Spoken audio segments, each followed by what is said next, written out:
acá ya con nuestro flamante invitado. Hoy nos estará acompañando Carlos Campolongo, bueno, periodista, abogado, psicólogo e histórico docente de la carrera de comunicación de la UBA. Carlos, bueno, muchas gracias por venir, antes que nada, hacerte el ratito para charlar un poco con nosotros.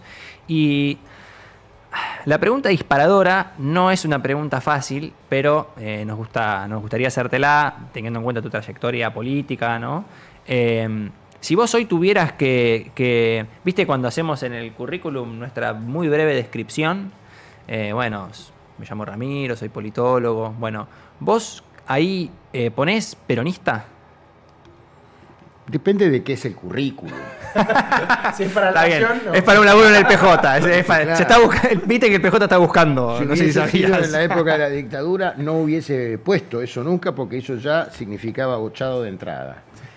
Antes que nada, quiero desearles toda la MERT del mundo. Muchas gracias, sé la trayectoria académica de ustedes, son politólogos, así que es un placer que me hayan invitado hoy. Sí, pondría que soy peronista. Bien. Más que antes. Bien. Más que antes. Sí, sí. ¿Que antes cuándo?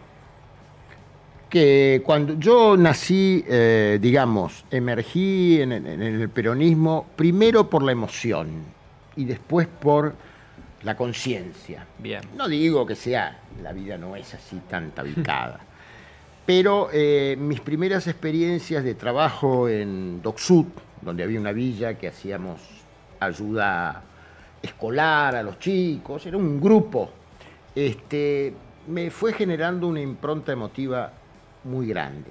Después mi formación filosófica, les diría, en términos muy generales, yo soy muy amplio, digamos, tengo lecturas con autores totalmente opuestos. Yo daba en la facultad, fíjense ustedes qué sacrilegio que cometía, porque daba en la primera materia, yo tenía 2 asignaturas, en la primera daba la rebelión de las masas. ¿Me entienden? Que no es un autor progresista, digamos. Pero bueno, hasta Jorge Bernetti, me acuerdo, un colega, que se fueron algunos chicos, en aquel entonces eran chicos, a quejar, les dijo que hacía bien. Si querían comprender a Mariano Grondona, tenían que saber de qué se trataba. Totalmente. La rebelión de las masas. Entonces, eso emocional, más sinceramente recuerdo el episodio que era muy difícil comprender cómo alguien a 12.000 kilómetros de distancia todavía conservaba el amor de las personas y sobre todo las mujeres, ¿no es cierto?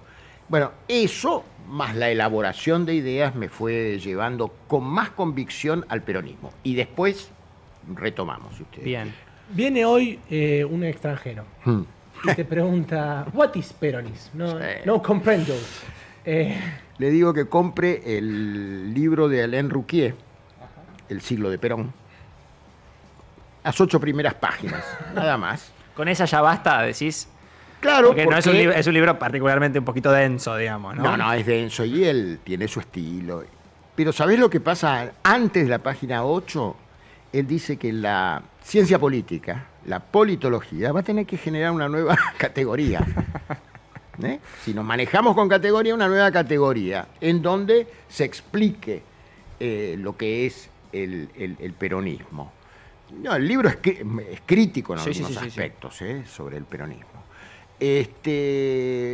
Pero bueno, trataría de explicarle lo mejor posible las características. Me detendría en las diferenciaciones que tiene con los prejuicios, no dicho estigmáticamente, que tenemos todos con respecto a lo social, a lo político, a la derecha, a la izquierda. Trataría de explicarle que este es un ensayo que nace en ciertas condiciones históricas del mundo y que por supuesto que participa de lo que se llama a veces peyorativamente la partidocracia liberal. Yo no estoy muy de acuerdo con eso. Con lo liberal sí, pero para lo político, no para lo liberal economicista. Sí. Y bueno, y trataría de explicarle un poco el movimiento, explicarle el contexto en el cual se da. Por eso hay que ver si es un interrogador con cierta edad o muy joven. ¿Por qué? Porque hay un factor para mí fundamental, que es la irrupción de las masas, justamente, en nuestro país, en nuestra historia. Y Perón hacía una diferenciación. Él admitía, por supuesto, el concepto de masa, pero él procuraba una cualificación de la masa, es decir, la organización. No es esa idea un poco romántica a veces, por derecha o por izquierda, con las revoluciones, con el modelo de la Revolución Francesa, etcétera, etcétera. No es exactamente ese concepto. Y además les voy a decir otra cosa, que es mi punto de vista, puedo estar equivocado. El peronismo no nació el 17 de octubre. Todo el mundo cree que lo que fue la petición de la libertad del general Perón, en ese entonces coronel, después general, obedecía realmente a lo espontáneo. Y no fue así. En parte fue así, las emociones siempre tienen algo de espontáneo. Pero, lo que sí se dio es que Perón, desde que asume el cargo más pequeño no era ni la Secretaría de Trabajo, era una dirección, tiene una concepción del mundo que no encaja perfectamente con lo que estaba pasando. Y sobre todo él va adaptando para nuestro país. ¿Qué quiero decir con esto? Que él, acuérdense ustedes, si ustedes lo saben, son estudiosos de esto, que es la época en donde se produce el punto cenit de la industrialización. En nuestro país los conservadores hicieron algunas cosas que tienen que ver con eso. Obviamente estaba el dominio inglés por otra parte, por eso los ferrocarriles tienen la traza que tienen y nadie se anima a cambiarlas. Sí. O muy poco se las cambia. Entonces Perón va enlazando, va generando una cuestión entre emotiva, propia de un líder que lo llamaríamos sociológicamente, aunque es un término bastante discutido, carismático. Totalmente. Y Carlos, traigamos, no sé si coincidís con esto, ¿no? Pero hoy sentimos un poco como lo que queríamos trabajar hoy, que hay ciertos personajes dentro del campo del peronismo o que reivindican cierta interpretación del peronismo que lo están llevando hacia un lugar en términos de su disputa sobre qué es lo que es o hacia dónde va. Si te parece, tenemos el video 13, vamos a ver un videito de Guillermo Moreno hablando un poco sobre, la idea de un peronismo asediado. A ver. La pregunta es, ¿el progresismo está hostigando al peronismo o no está hostigando al peronismo en este momento? Está hostigando. Muy bien. Como nos vino hostigando en el 2007. Kicillof, te lo digo como responsable del progresismo en términos políticos. Terminala. Kicillof, gobernador de la provincia de Buenos Aires. Terminala. Porque de esta manera no se hace política. Bien. Te hago responsable de lo que le estás haciendo al peronismo. Bueno, ahí estamos, ¿no? Esto es, dejando de lado quizá el personaje... Sí, particular, ¿no? Digamos, como se está llevando un poco las cámaras de la discusión y aprovechando esa coyuntura, pero la discusión de fondo me parece que era la interesante, que es si a vos te parece o coincidís con esta hipótesis de que hay una especie de elemento que le es extraño al peronismo, que se llama progresismo, y que si su lógica se empieza a meter en la organización política del peronismo, en su lógica de conducción, lo que fuere, le hace daño, ¿no? ¿Coincidís vos con esa lectura? Digamos, voy a utilizar un término que puede sonar duro para ustedes, pero que es la realidad histórica de lo que ocurrió. En un momento dado, en el último gobierno del general Perón, el tercer gobierno, se saca un documento de parte del Partido Justicialista donde habla de la infiltración. Después puede haber mucha polémica y debate con esto. Ahora, yo voy a fijarme en el último periodo.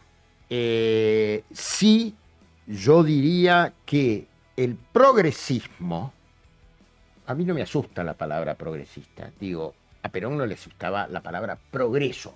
Lo que pasa es que el progresismo ya es un tipo de ideología. Okay. ¿Qué supone, digamos, para vos? Que la definición de progresismo, ¿a dónde la situarías? Si tuvieras que darla. Hoy la pondría en un populismo de izquierda, siendo demasiado totalitario por ahí, pero es un populismo de izquierda. Hay un problema, y ustedes lo deben saber también muy bien, hay un problema con el concepto de populismo. Porque el populismo en realidad nace por izquierda y por derecha. En la Rusia zarista se estigmatizaba a los populistas. Pero acá en la Argentina, por ejemplo, y ustedes van a conocer la persona que yo voy a nombrar, lo trajo un italiano que trajo la ciencia política aquí a la Argentina, Gino Germani, se llamaba, que lo usaba como, te diría, muy cercano a lo que es casi un insulto. Sí, como emparentándolo en partes a la idea de Y yo creo fascismo, que es más complejo el problema de él. Yo sería más aristotélico. ¿Qué quieren que les diga? Total, estoy con... Sí, yo diría la demagogia. Okay. El populismo es demagogia. Sí. El populismo, tal como lo entendemos, es demagogia. Tal como lo vemos, en qué se le imputa, en qué gasta más de lo que recauda. Los estereotipos son los mismos. Ahora, en la Argentina, con Gino Germani, el populismo, en los libros que uno busca, él es un exiliado del fascismo, ¿no? Lo buscamos y vamos a encontrar seguramente la invecta, o sea, el insulto con respecto al peronismo como una degeneración de la democracia. Y yo creo que ese es uno de los palabras talismanes, sirven para cualquier cosa el populismo. Sirven para explicarlo por derecha, por izquierda y demás. Hay mucha bibliografía, últimamente ha renacido, está la hija de mi querido profesor Casullo, por ejemplo. Hay mucho para hablar de eso. ¿Por qué? Les tiro nomás porque cierta conceptualización liberal de la política, liberal en el más estricto sentido, cree que las emociones están absolutamente ausentes. Este es un problema de los sociólogos, recién se revirtió en el siglo XX, en los 80, cuando se empieza a tomar justamente las emociones, que hoy son para los que hacen marketing, para lo que... Es un tema central. Y yo creo que es un tema central. Y sobre todo en tiempo de... Sí. Bueno, el que lo asesoraba Massa sacó un libro hace poco, breve, uno de doble apellido, no me acuerdo, un español. Pero es un factor muy importante, con sus pros y sus contras, porque ocurre con las sociedades como las nuestras, como las del mundo en general, altamente mediatizadas, el factor emocional es distinto a lo que podría ser el factor de la elaboración de un pensamiento a partir de una abstracción y entonces elaborarlo más. Ahora es binario, es sí o no. Y con la digitalización, más que binario. Entonces somos presos de los algoritmos, que me encuentran a mí y me mandan todo lo que yo quiero, supuestamente, según ellos, todo lo que yo quiero escuchar. Pero bueno, me abrí mucho y lo complejicé mucho, me parece. Sí, si teníamos, para también traerlo a esta... Siento que dentro del campo del peronismo, y vayamos preparando el video el 16, para también jugar un poco con lo audiovisual, se intenta explicar, de alguna manera, hoy siento que el peronismo está en un por qué perdimos muy amplio, ¿no? O por qué no, o por qué cuando ganamos no pudimos, ¿no? ¿Por qué no pudimos? Como desde cierta impotencia, y hubo una línea que está bastante, o siento que está bastante representada, un poco en lo que decía Moreno, ¿no? Pero Moreno quizá con un interés, con una lectura del proceso histórico de lo que fue el kirchnerismo, pero después desde otros lugares de la opinión pública un poco más, digamos, no partidariamente interesada, para decirlo de alguna manera, que también trabajó un poco esa línea. Tenemos ahí el video, a ver. Visibilizándose de una manera que vos decís, va a ganar Milei, si seguís así. Okay. ¿Entendés? Tipo, si seguís inventando colectivos, si le decimos ella a un gato, tipo, me parece que va a ganar Milei. Es un... perdón, no quiero, pero me parece que está un poco yendo todo muy en camino a que sea casi un chiste. Parece South Park ya. Bien, ¿no? La idea... Sí. Este video que estábamos viendo pasó como hace 2 años. Y obviamente, como funciona la cabeza humana, ¿no? Cuando alguien dice algo que puede llegar a pasar y después pasa, es como, tenía razón la persona y por ende no, ya está, se termina cualquier tipo de razonamiento.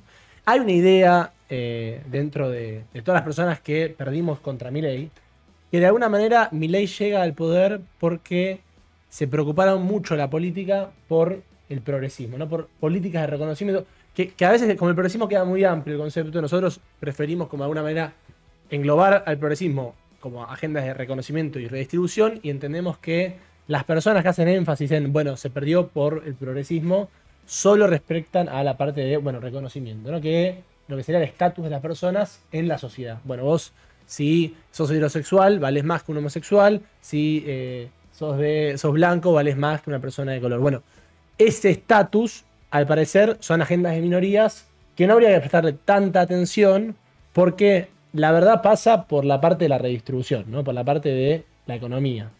En esa discusión que se está dando es que está este programa.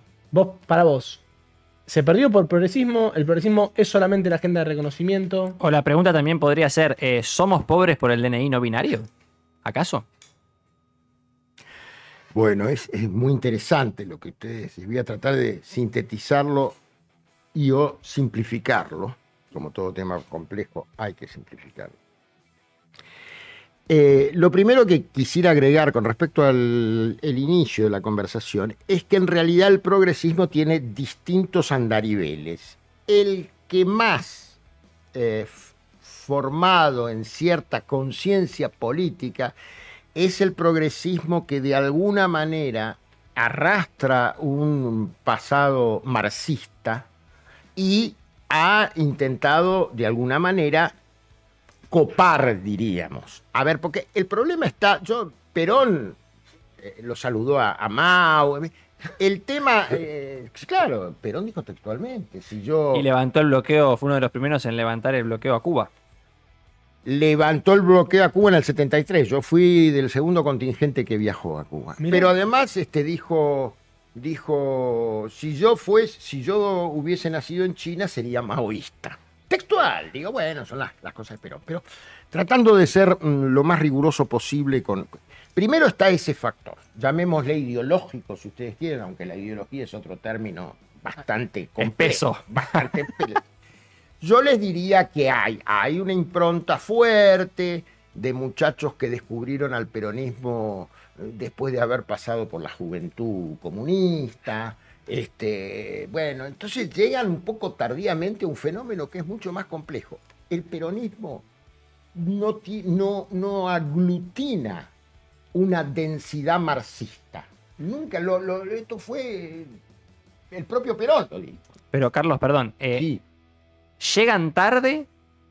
Es decir, su error, si se quiere, o su posición extraña es porque llegan tarde o porque se hacen peronistas tardíamente, ¿no? En todo lo que fue ese proceso de peronización de las clases medias, lo que fuere, o en realidad nunca fueron peronistas, porque siento que hay como dos actitudes diferentes ahí, porque una cosa es decir, bueno, hay cierta gente que construye con el peronismo que nunca fue peronista, y hay infiltrados. Y habría que entonces entender cuál es la base de representación de eso que es el peronismo, ¿no? ¿Qué es eso que es ajeno al peronismo? Es excelente tu pregunta y te la voy a contestar con una anécdota. A ver. Sí. Me gusta. En una conferencia de prensa del general Perón, donde tuvo un incidente con una periodista, cuando habló de la escalada, yo le pregunté, antes que la periodista hiciese su pregunta, Ana Gussetti se llamaba, era del diario El Mundo, yo le pregunté, general, usted que es un avesado observador de la política, ¿usted cree que la juventud peronista equivocó el proyecto o equivocó los tiempos? De alguna manera está ligado con lo que vos decís. Ahora, en la viña del Señor hay todo. Entonces, es cierto que hay algunos que descubrieron tarde al peronismo, ¿sí? yo tengo un hijo que es peronista, no tengo nada que ver, yo no influí en nada con él, que había entrado justamente por una de las vertientes del que fue intendente en Morón. Y se peleó... Nuevo encuentro. Nuevo encuentro. Y se peleó con su comisario político el día de una derrota importante que sufrió el peronismo. Él solo, yo no tengo nada que ver, me lo contó él. Pero un poco la cena familiar, la pinchada. Y la del cuadro de Perón en la cocina medio que aplicaba, ¿no? En tu casa un poquito. No, porque es brillante. Yo a mi hijo, es brillante. Y digo, esto, mi pregunta implicaba de alguna manera esto que vos estás señalando. Entonces decía, hay de toda la viña del Señor, ¿qué hay? Quienes se dieron cuenta y en conciencia son auténticos, ¿sí? Y hay los oportunistas. La política hoy, la verdad, que tiene una desmesura con el oportunismo. La política en general y no la del peronismo solamente, ¿eh? Fíjense ustedes que son estudiosos seguramente también de lo que es la lingüística y las expresiones. Se dieron cuenta de una cosa, que hace mucho tiempo que en nuestro país, cuando uno se refiere a las instituciones, me refiero a los políticos, no hablan de presupuesto, hablan de caja. Sí, total. ¿Queda claro? Sí. Entonces, eso no es una institución. Con lo de las universidades pasó mucho, ¿no? La idea de... El problema es que no es presupuesto, es la caja del curro del que va ahí a no sé qué. Ahora, si ustedes me preguntan con sinceridad, yo sé lo de las cajas, lo sé perfectamente y es una realidad, lo podemos discutir, es el financiamiento de la política. El problema es que el financiamiento de la política se convierte en el financiamiento de los bolsillos particulares en muchos casos. Sí, pero la discusión también está yendo por otro lado. Creo que también rebajarla así, como esa especie de política de la Lilita Carrió de... bueno, pasa por quién hace la denuncia más sólida sobre... Creo que eso un poco me parece que rebaja el debate político. Me parece que preguntarse si... Eso. Después en la opinión pública, con la presión de ciertos medios interesados, con todos los condicionamientos que quieran. Pero yo no tengo 100 años, tengo 77, pero esto no era exactamente así. Hubo episodios, pero no era un sistema o una organización delictual. Y no lo admitía. El verdadero militante, yo lo escuchaba ayer, no sé quién lo mencionó, nosotros ni nos afiliábamos al peronismo. Entonces, ¿vos no estás afiliado hoy al peronismo? Pregunta sí, ahí. me costó horrores. ¿Cuándo te afiliaste? Me afilié apenas se volvió la democracia.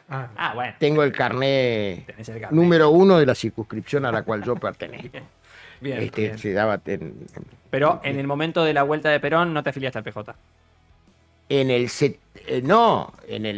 momento de la vuelta sí, él vuelve en el 73. Pero ahí no. Yo ya estaba afiliado. Ya estabas afiliado. Yo me afilié en cuanto se abrió el proceso democrático. Ok. Pero me costó mucho. ¿Por qué? Porque me cambiaban la dirección de mi casa, la que yo pasaba en la ficha, porque yo en un momento me desafilio, porque si yo me afilio a otro partido, tengo que desafiliarme. Yo me afilié en su momento y fui uno de los fundadores del partido FE, antes de que hiciese la alianza con Venegas, la hiciese con Macri. Nada más yo lo hablé esto con Venegas. Después yo quise volver.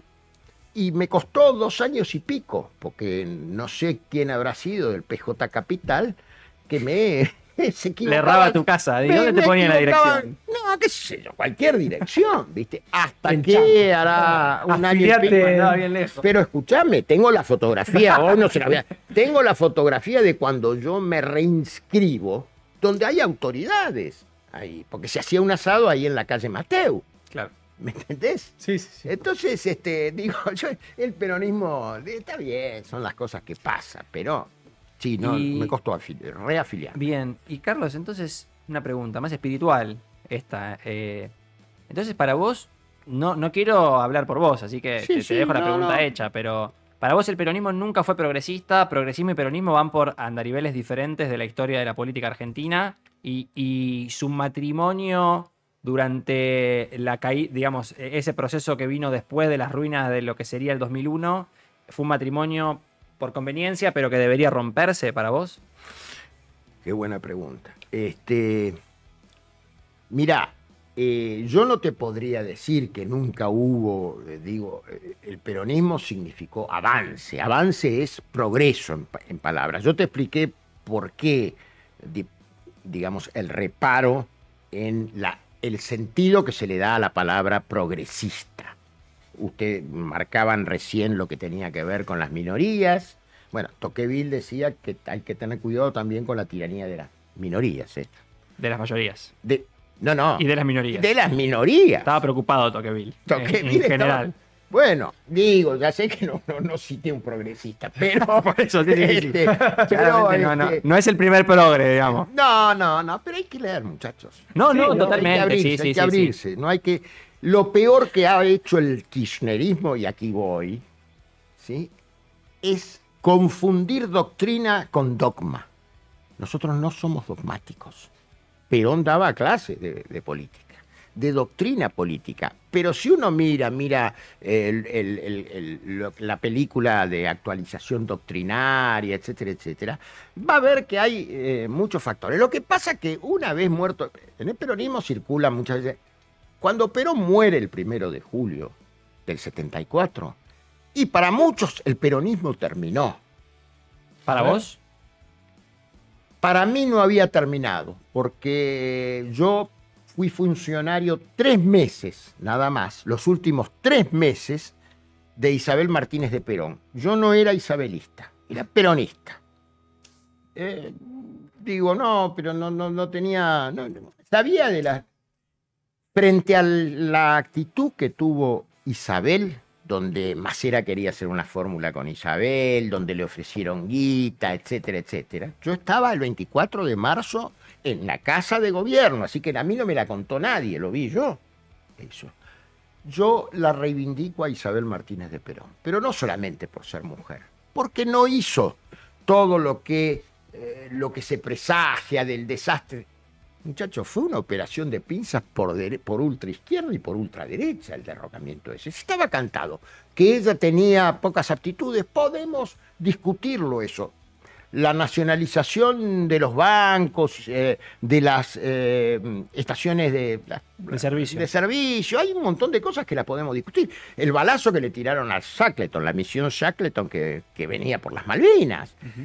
Pero bueno, como tenemos a veces los prejuicios, hay que trabajarlos para no quedarse con esos prejuicios. Pero, insisto, no sé si contesté toda la pregunta que me hiciste, pero te diría, el kirchnerismo...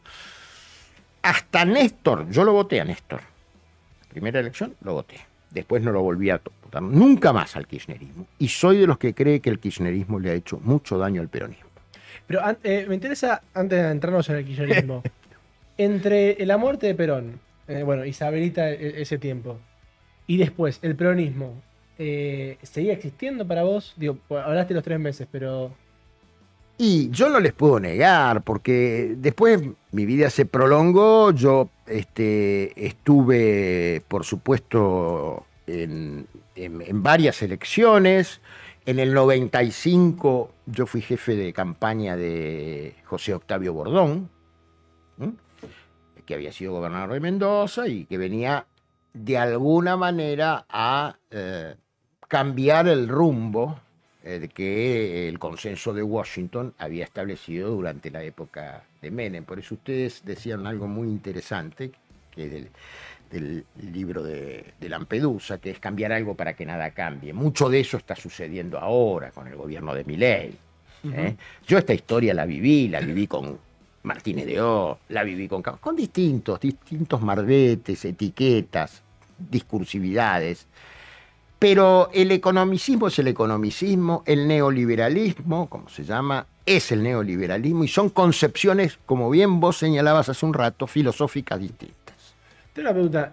A ver, porque nosotros por ahí tenemos una discrepancia ahí acerca de peronismo y progresismo, cuánto de la mano iban.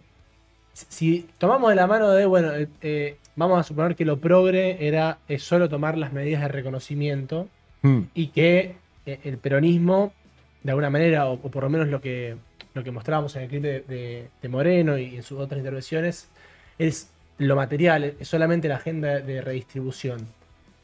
nosotros nos cuestionamos si adentro de los gobiernos de Perón no hubo políticas de reconocimiento y no hubo una intencionalidad de decirle al trabajador, bueno, vos sos parte de esta sociedad y el Estado te reconoce como igual, no solo en términos de redistribución, que sabemos que lo hizo, en aumentar la participación más de un 33% en el PBI, sino específicamente en medidas, por ahí, derecho de los niños, derecho de la familia, derecho de las mujeres. Vos decías, sufragio femenino. Vos decías que era muy querido a 12.000 kilómetros de distancia por las mujeres.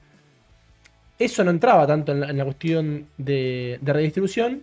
Y después políticas como que en Navidad o en Año Nuevo te llevaba un pan dulce. ¿Le llevaba el pan dulce al obrero porque le faltaba la plata para comprarse un pan dulce? ¿O era una manera de decirle, acá está el Estado que te reconoce? En ese momento ya había un consumo apreciable. Sí, eran regalos que fueron muy criticados, como si después no hubiésemos visto. Después le regalan a las empresas públicas, claro, a los amigos de cosas. Pero, ¿sabés qué? Por ejemplo, un detalle. Evita regalaba máquinas de coser. O sea, una idea que va más allá de la distribución, del bienestar. Es una configuración de una sociedad que obviamente estaba de moda digamos, el estado de bienestar, que después con Menem empezó a deshacerse, desarticularse, pero además hay muchas cosas que tendríamos que ver. Yo he conocido gente que conoció Mar del Plata por la obra social y las obras sociales no las dio el peronismo, no las dio Perón, mejor dicho. Pero todo lo que significó la actividad de los gremios, la organización de los gremios, la discusión de las paritarias, eso redundaba no solamente en cuestiones materiales, en condiciones de trabajo, pero también en una expansión. Y lo que vos decís también, porque la distribución yo no la cierro en el economicismo. A veces las sociedades tenemos que sufrir un poco porque hay épocas de vacas gordas y de vacas flacas. Ahora el problema están siendo es medio el proyecto, flacas, ¿no? Las vacas. ¿Cómo? Que vienen viniendo flacas las vacas. No, sí, es un desastre. Yo un poquito de alimento balanceado. Yo realmente insisto. Si vos me decís, bueno, frente a lo que ha pasado, frente a lo que son los pronunciamientos de distintos sectores sociales con respecto a lo que fue el kirchnerismo, que para mí no fue una década ganada, y explico por qué. No fue una década ganada porque hay cuestiones que no se modificaron de raíz. Por ejemplo, la concentración de lo que tiene que ver con la soja. A Néstor le gustaba discutir con 4 personas. No le gustaba el asambleísmo, que tanto a veces no le gustaba a Néstor. Hay que ver cómo se manejaba él en Santa Cruz. Digo, ahora, esto no quiere decir que yo tengo un peronómetro, estigmatizo, para nada. ¿Te molesta el peronómetro? Y te diría que cuando es muy cínico, sí. No el peronómetro, sino decirle, pibe, déjate de joder, claro. Hermano.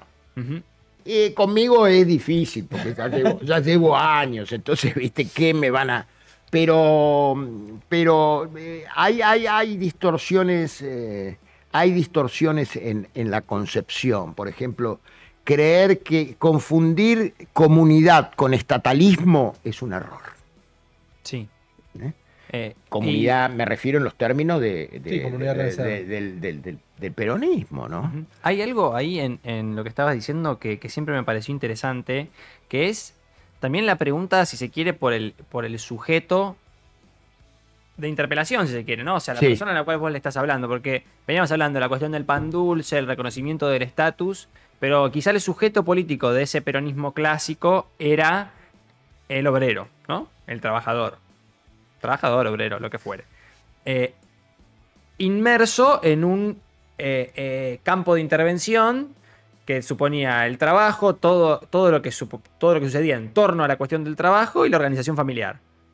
Que uno hoy, con los ojos de hoy, podría decir, bueno, es una posición quizá conservadora, lo que fuere, ¿no? Sí. Hay que entenderla también en su momento. Ahora, la pregunta, me parece, no es tanto esa, porque si hacemos anacronismo, si vamos a decir esa imagen de la sociedad es anacrónica, es conservadora, no tiene sentido. Pero si venimos al presente, no quiero hablar de las condiciones objetivas, ¿no? Pero ese sujeto existe, porque quizá el peronismo le tiene que hablar a otra gente. Ya ese trabajador con esas demandas no está más ahí. Entonces el peronismo o queda vetusto o se tiene que renovar. Y quizá ahí el progresismo entra como una interpretación válida, al menos. No sé qué pensás de eso. No, pienso... En realidad estás rondando la pregunta que a lo mejor me querés hacer. ¿Pensás que el peronismo tiene futuro o no? Digo, qué sé yo. Y un poco sí, creo. La discusión es medio muerta. Vos me preguntaste al principio y yo te contesté. Para mí, yo soy peronista y seguiré siendo peronista. Ahora, esto es distinto a que yo vuelva a una militancia que se llama peronismo. Esto está más... Porque lo que vos señalaste es que el peronismo surge justamente como hablábamos, en el apogeo de la industrialización. Y el hiato fuerte que hay, y que por eso nos tiene muy confundidos, más allá de lo partidario, es que estamos realmente en una época que no sabemos bien qué es todavía. Sí, ¿qué pasa? ¿Qué pasa? Entonces, pero yo hablo, y esto lo dice un Trosco, y yo lo repito, no yo soy Trosco, pero quiero decir, el que lo dice es un italiano muy piola, que ahí me dio una clave. Lo que tiene que ver con la época alfabética, si tiene un hiato con la postalfabética, o sea, la digital. Entonces, aquí, pero es que hasta desde el punto de vista psicosocial, los modos de consumo, los gustos, donde hay también cosas para criticar, donde hay cosas para criticar, y donde está la influencia de las nuevas tecnologías, con sus pros y con sus contras. Yo fui uno de los primeros que señaló, no soy ni tecnofóbico ni tecnofílico, cuando aparecieron las primeras redes. Ahora, no me vengan a asegurar que esto planta la democratización de la... Yo creo que ha sido al revés, al contrario, una gran concentración que hasta te hacen resurgir un conductismo que te obtura la posibilidad de ser un ser libre pensante, no libre pensador, libre pensante. Esa es la verdadera liberación. Por lo menos para los que tenemos esta óptica, ¿no? Uh-huh.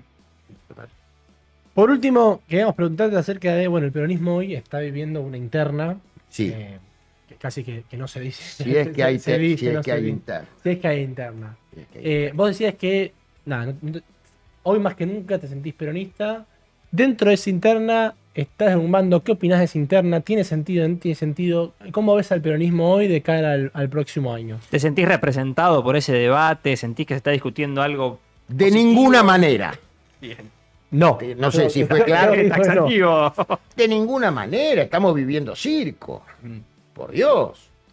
Digo, de un lado o del otro. Con el discurso arquetípico que te dice, no es tiempo para pensar en los candidatos, primero hay que hacer la organización. Esto es un macaneo. Es decir, eso como lugar común para tapar el verdadero vacío de ideas que tiene la política en general, no solamente el peronismo, la política en general. Veamos la fragmentación de todas las... Hasta el término se ha cambiado. Ya, obviamente, los partidos políticos no existen más y no sé si existirán. Existen los espacios, ¿viste? Espacio. Que el espacio siempre es fluctuante. Es, diría, ¿cómo se llama? Líquido. Bauman. Líquido. Es líquido, ¿no? Sí. Y la verdad que algunos puntos de anclaje hay que tener en la vida. Me parece, qué sé yo. Pero también, no, paradójicamente, perdón, que interrumpí. Interrumpa. Paradójicamente, es una discusión que se cifra en torno a un partido. En el momento en el que estamos diciendo los partidos ya no sirven, la política es otra cosa, la política del TikTok, no sé qué, de repente el ojo público, el debate público se está llevando toda la atención de una discusión que es sobre la conducción de un partido con una elección, ¿no? Tiene esas características llamativas. Y con dos pícaros contextuales. Vamos a llamarlo pícaros para hacer casi un embajador, un diplomático. La polarización, Milei y Cristina. ¿Es negocio para los dos? Sí, claro. Funcionales, como dicen ustedes. Son funcionales, el uno al otro. Y se ve cómo son las réplicas, los tonos, qué de carne. Entonces yo no, la verdad me cuesta creer en eso. Yo quisiera creer, yo creo en la política, no soy apolítico, nunca lo fui, sé lo que son las listas negras, sé todo eso.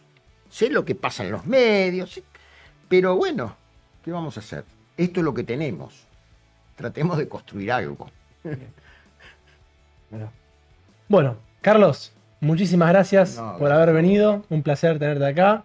Primer invitado de pasado y presente. Esperamos volver a verte. Y bueno, muchas gracias por haber estado en este programa. Gracias a ustedes por la invitación y les reitero, mucha suerte. Muchas gracias.